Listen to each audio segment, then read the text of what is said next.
मोदी सरकारच्या तिसऱ्या टर्ममध्ये 30 मंत्री घेणार शपथ। मंत्रिपदासाठी सकाळपासून नवनिर्वाचित खासदारांना फोन। महाराष्ट्रातून उदयनराजे, रक्षा खडसे, श्रीरंग बारडेंची लॉटरी लागण्याची शक्यता।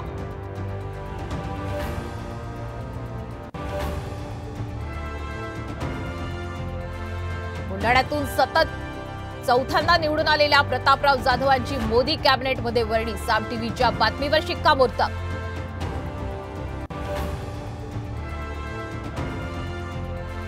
मनोज जरांगेंच्या उपोषणाचा दुसरा दिवस। राज्य सरकारकडून कोणाशीही संपर्क नाही, जरांगे उपोषणावर ठाम।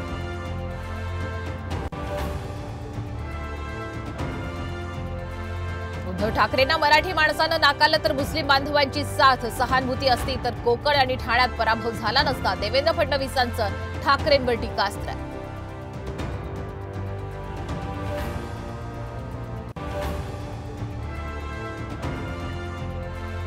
आणि आगमन होताच राज्यात पावसाचा धुमाकूळ। मुंबई आणि परिसरात अतिवृष्टीचा इशारा, तर सोलापुरात रस्त्याला नदीचं रूप।